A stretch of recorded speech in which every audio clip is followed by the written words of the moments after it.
Pode Porque falar. o que aconteceu, o tema que chamou a minha atenção foi um trecho de você explicando que o nazismo não foi eleito democraticamente, que eu acho até que abre discussões aí que pode até esbarrar no tema anterior.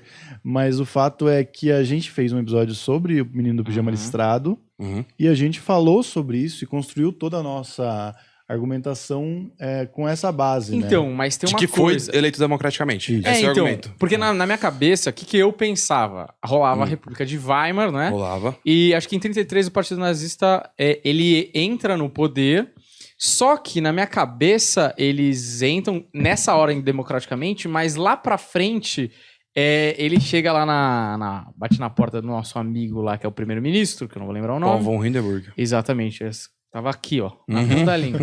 E aí ele fala, meu querido, sai fora. Isso que era a história que tava na minha cabeça. Tem mas até talvez... escola que ensina isso, mas não isso. foi bem assim que a banda tocou. Inclusive, eu lancei esse vídeo em 2020. Um ano depois, o Nerdologia lançou também, não sei se vocês conhecem Nerdologia, do Átila, do Felipe. Claro. E eles chegaram na mesma conclusão. Porque, querendo ou não, é uma conclusão clara, assim, existe, pelo menos na academia, pelo que eu tava vendo, não existe muita discussão, pelo menos, principalmente hoje em dia, né, que tem mais provas documentadas. O que acontece é o seguinte, primeiro de tudo, eleições de 1933 para primeiro-ministro. O Hitler não ganhou. Na verdade, o Hitler nunca ganhou uma eleição para primeiro-ministro, nem para nenhum cargo do executivo. Ele nunca ganhou. Isso é a primeira ponta aí que o pessoal coloca para sustentar o argumento de que não foi eleito democraticamente.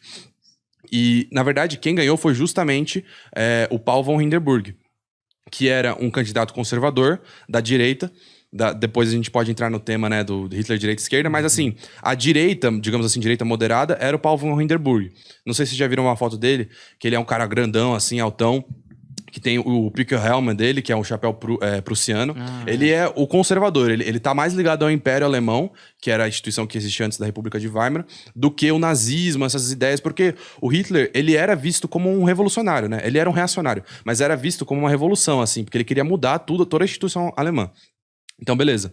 As eleições de 1933, então, o Hitler não ganhou. Ele recebeu, se eu não me engano, por volta de 30% a 40% dos votos. Acho que até menos, acho que foi 32%, alguma coisa assim.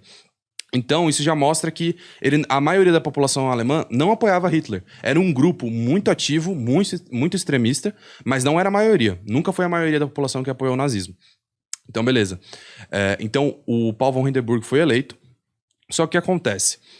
Já nessa época, o nazismo já tinha milícia, que é a SA, né, que vocês devem conhecer, uma SA, os camisas marrons e tal, e ela era muito ativa na política. E ela era ativa não só de forma democrática. Eles já perseguiam alguns grupos, já colocavam o terror, antes mesmo de tomar o poder. Então aí tá também outro fator muito importante. Então, o Hitler perdeu a eleição, só que alguns meses depois, por conta dessa pressão da SA e por conta de pressões internas, o Paul von Hindenburg nomeou o Hitler para fazer um outro cargo junto com ele, para um cargo de liderança. Acho que era o cargo de presidente, porque era uma república semipresidencial, né? Tinha o primeiro-ministro e o presidente. Então ele nomeia o Hitler para ficar junto com ele. Só que, se você colocar um paralelo, é como se tivesse Lula... Não, vou colocar Bolsonaro e Moro na eleição. O Bolsonaro ganha, mas depois ele nomeia o Moro, que é o opositor dele. Não faz muito sentido. A população não entendeu muito isso. Só que o nazismo já estava nas ruas, e aí quando o Hitler chegou no governo, ele começou a expandir cada vez mais a influência do nazismo. E aí sim que começaram os atos realmente antidemocráticos. Como, por exemplo, o incêndio no Reichstag. Que você tacou fogo no Reichstag, assim, não dá pra ter certeza que foram os nazistas, mas muito provavelmente foram eles, e colocaram a culpa nos comunistas, e a partir daí que foram começando a ter ações inconstitucionais, inclusive, que foi estado de sítio, mais ou menos isso, que o nazismo conseguiu tomar poder.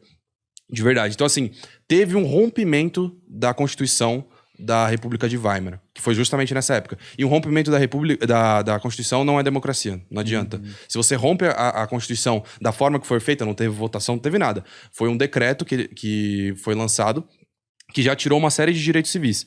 Então, foi nesse contraponto, foi assim, 33 ele foi nomeado para ficar junto com o Paul von Hindenburg, e no ano seguinte ele já foi nomeado Führer. O Paul von Hindenburg também, inclusive, morreu nesse meio termo. E foi também graças à morte dele, porque enquanto eles estavam juntos, o Hitler e o Paul von Hindenburg, não chegou a níveis extremos, porque mesmo sendo velho, ele tinha 80 anos na época. Ele ainda ele era muito experiente e ele conseguia segurar um pouco o Hitler, né? Eles colocaram o Hitler no poder, o Paul von Hindenburg colocou junto com ele, justamente para ver se dava uma segurada no nazismo, né? Isso aconteceu também na Itália, que o Mussolini foi colocado como primeiro-ministro, para ver se eles acalmavam e tal. Muito pelo contrário, o tiro saiu completamente pela culatra. Justamente quando ele colocou, Hitler começou a agir mais, e foi só ele morrer, alguns meses depois, no começo de 34, que ele já conseguiu assumir o poder, e aí deu início à ditadura de verdade, né? Entre 33 e 34 era um regime misto entre democracia e ditadura, porque, ao contrário do que as pessoas acham, tem uma linha tênue ali, não é tipo assim, ou é democracia ou é ditadura. Vários regimes hoje, inclusive, por exemplo, Turquia, Hungria até certos pontos, são democracias imperfeitas, né? Então, assim, a narrativa do pessoal, muitas vezes, muitos, inclusive eu falo isso, alguns anarcocapitalistas atacam a democracia falando o argumento do Hitler. O Hitler foi eleito na democracia. Mas não foi isso que aconteceu. Ele foi nomeado pelo Hindenburg por pressão, né? Pressão que os nazistas impuseram de forma antidemocrática. E, além disso, para finalizar, teve o rompimento com a Constituição. Então, isso já não é uma democracia. Uhum. Esse caso de discussão, né, entre ele ser direita ou esquerda, na verdade, meio que ele não era nenhuma das duas coisas, né? Ele tinha uma filosofia específica, né, de trabalho. Eu acho até interessante a você abordar aquilo que você falou sobre o surgimento da direita e da esquerda, e depois acho que elas vão sendo construídas a partir de bases de estudiosos e tal, que vão complementando, né, vai se encaixando com os movimentos, mas o ponto que acho que confunde as pessoas, na questão até dos termos que usam, ele é liberal. Nacional socialismo. Não, então, não exatamente isso, mas das pessoas confundirem esquerda e direita, né? Porque a esquerda, ela, por ser progressista nos costumes, dá a entender que quando estiver no poder não vai ser regulamentadora, como todos os regimes são. Sim. Então, por isso que eu acho que cria também essa coisa de que Hitler era regulamentador, ele não era liberal na economia, né? De jeito nenhum. Então, explica esses dois conceitos e chegando em Hitler para fazer sentido. Beleza. Acho que primeiro a gente pode analisar o cenário político da Alemanha naquela época. Como eu disse, a gente tinha o Paul von Hindenburg, que ele era independente, mas ele representava a classe conservadora. Então, essa era a direita, digamos assim, dentro da política. Na esquerda, você tinha os social-democratas e na extrema esquerda tinha os comunistas. Onde o nazismo entrava nisso? É complexo.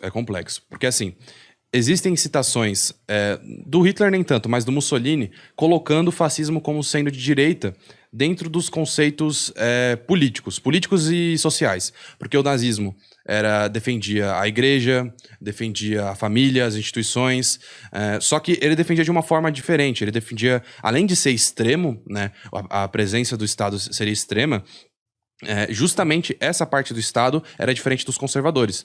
Então, eu falo assim, o nazismo ele usava alguns aspectos da esquerda, que seria um Estado mais forte no sentido econômico, né, que era comumente ligado à esquerda, para atingir fins de que seria uma direita.